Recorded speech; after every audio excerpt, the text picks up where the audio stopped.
Au Parlement wallon, c'est un nouveau parti qui fait son apparition aujourd'hui, la droite citoyenne. Une initiative qui émane d'un élu du Parti populaire qui avait quitté sa formation en décembre dernier et qui se positionne désormais beaucoup plus à droite que le MR, mais qui refuse l'étiquette extrême droite.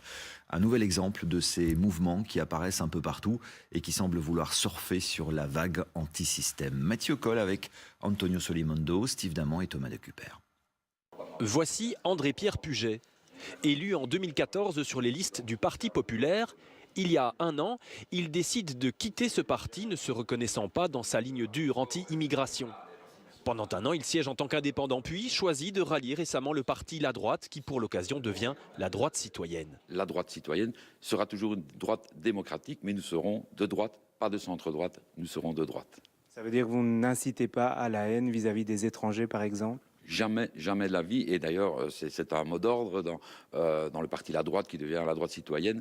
Il est hors de question de fustiger l'être humain, de fustiger l'autre pour ce qu'il est, pour ce qu'il représente. Ça, c'est hors de question. La droite a été créée en 2012, devient donc la droite citoyenne et se définit comme un parti anti-système, en faveur d'une baisse massive des impôts sur les sociétés, de la religion dans la sphère privée et d'une sécurité maximale pour tous les citoyens.